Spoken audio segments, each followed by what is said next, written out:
Welcome to the portal, where myths, nightmares, and mysteries are just one step away.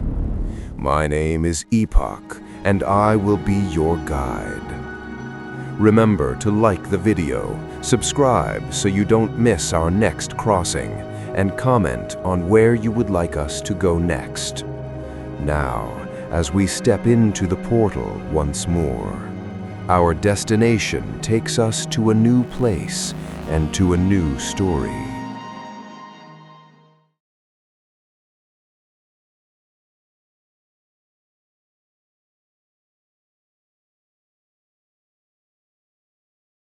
The Secret in the Forest.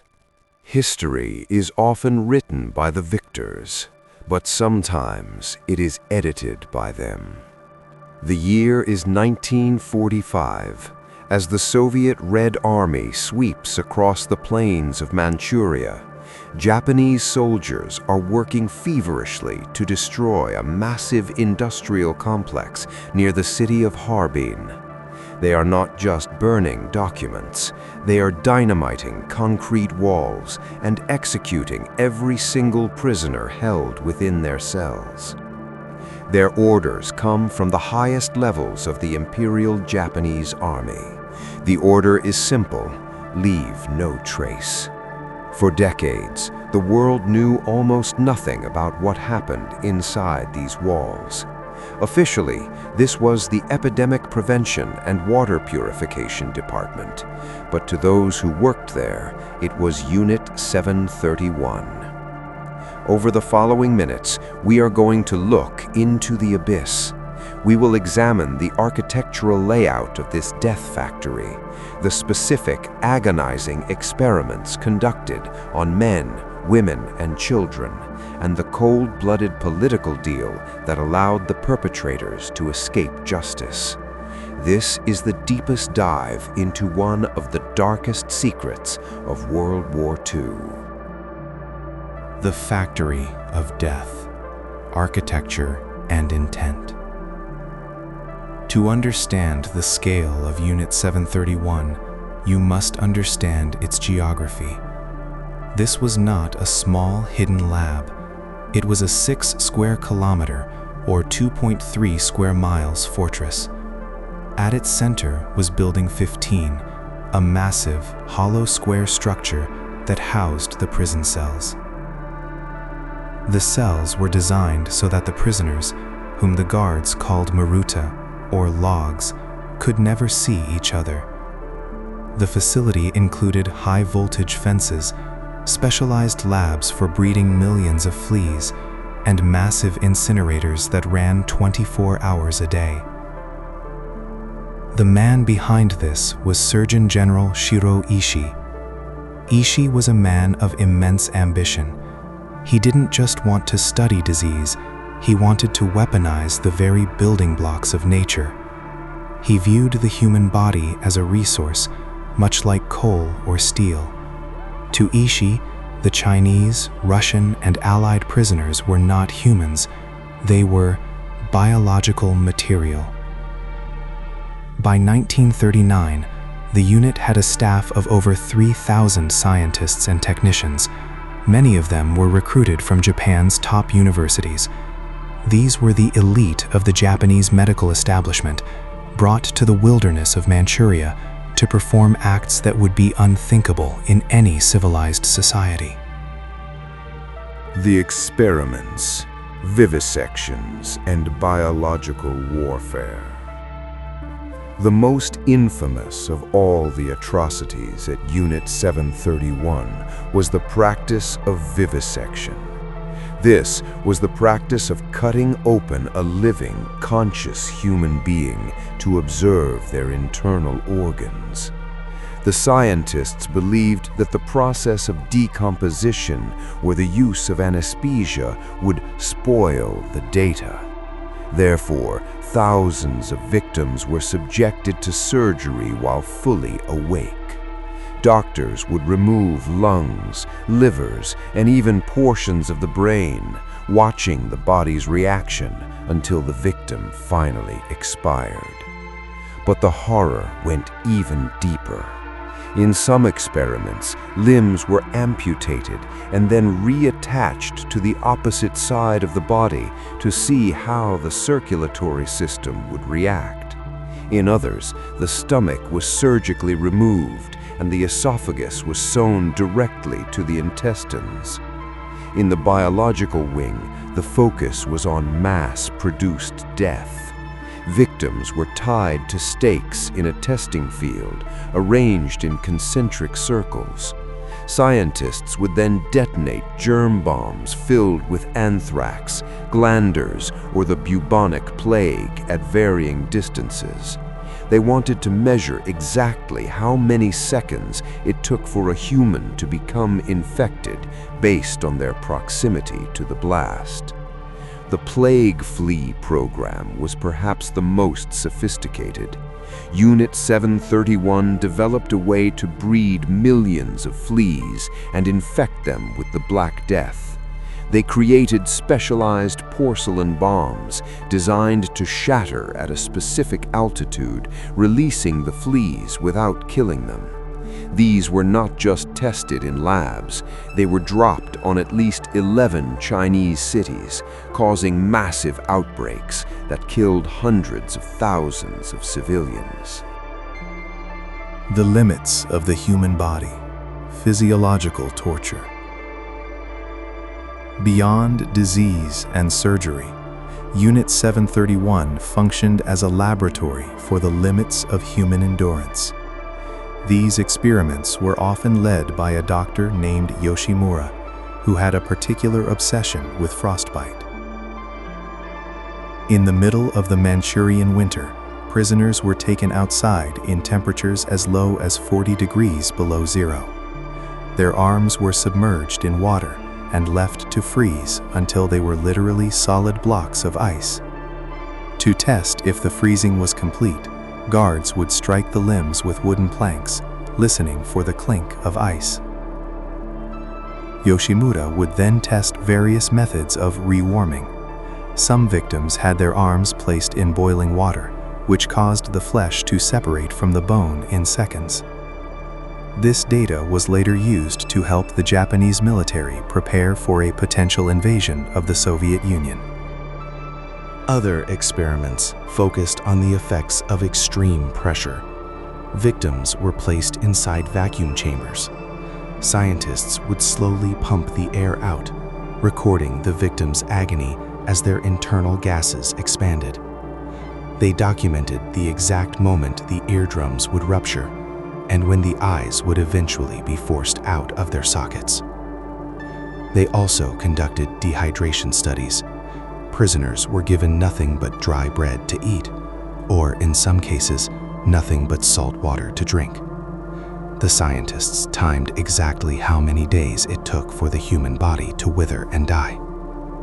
Perhaps most disturbing were the mother and child experiments.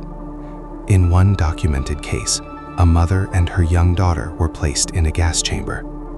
The scientists watched through reinforced glass, timing how long it took for the gas to kill them, noting that the mother tried to cover her child's mouth with her own hands until her last breath.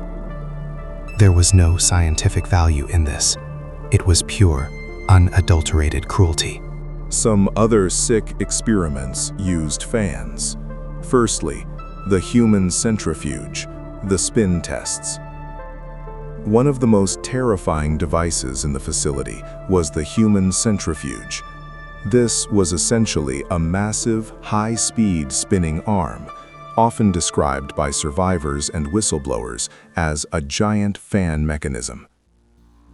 The victim, or Maruta, would be strapped into a chair at the end of a long mechanical arm.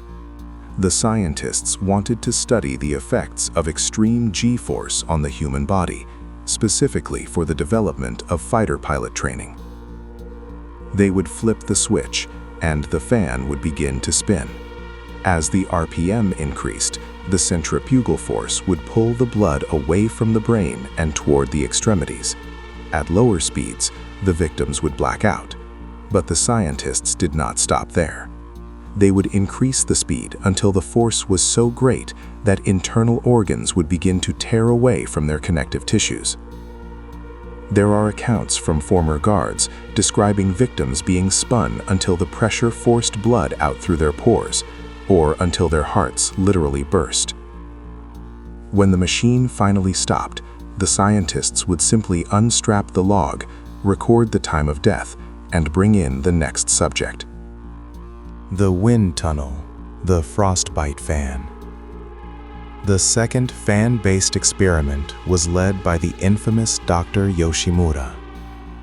His goal was to understand how wind chill accelerated the destruction of human tissue. Victims were placed inside a specialized cold room where industrial-strength fans were used to create high-velocity wind tunnels. These fans would blast sub-zero air, often as cold as -60 degrees Celsius, directly at the victim's exposed skin. By using the fan, Yoshimura could induce flash freezing.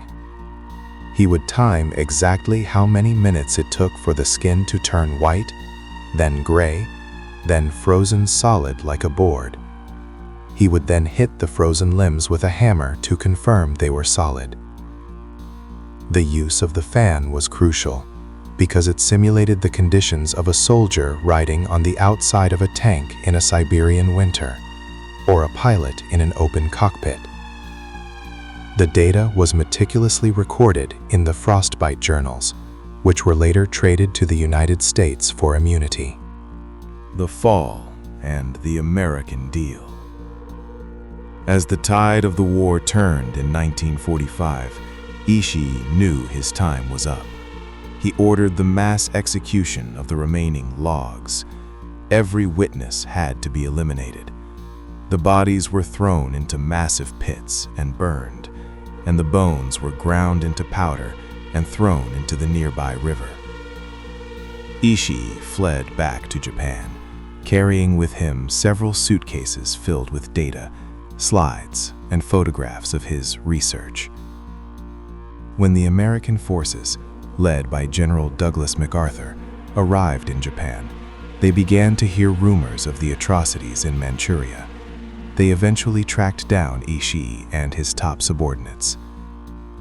But instead of a hangman's noose, the United States offered a handshake. American scientists from Fort Detrick, the center of the U.S. biological weapons program, realized that the Japanese had data that the West could never get. The U.S. wanted the results of the human experiments to gain an advantage in the upcoming Cold War against the Soviet Union. A secret agreement was reached. In exchange for the complete archive of their findings, the members of Unit 731 were granted full immunity from prosecution. They were protected from the Tokyo War Crimes Tribunal. The horror was buried under a mountain of top-secret stamps. The ghost of science without morality. Because of this deal, many of the doctors of death went on to lead prestigious lives. One became the head of the Japanese Olympic Committee. Another founded Green Cross, which became one of Japan's largest pharmaceutical companies. Shiro Ishii himself lived until 1959, dying of throat cancer, never having spent a single day in a prison cell. For decades, a wall of silence surrounded Unit 731. It was not until the 1980s that the truth truly broke through, largely due to the work of Japanese historian Seiichi Morimura. Today, we must look at Unit 731 as a warning. It is a reminder that when we stop seeing our fellow humans as people and start seeing them as data points or logs, the door to hell opens very quickly. The victims of Pingfang never received justice in a courtroom, but by remembering their names and the truth of what happened to them, we ensure that their suffering was not entirely in vain. We must never let the world forget. Sadly, The story behind Unit 731 is grim, dark, and full of different experiments. Here we went into the maws of darkness itself and saw what took place in this man-made hell. Let us now step back into the portal and go to our segment of time and space. If you would like to see a longer video about what we went through today, or if you would like to see another specific video, leave it in the comments. Feel free to check any of our previous voyages on screen. My name was Epoch, and I will see you again on one side or the other. Farewell.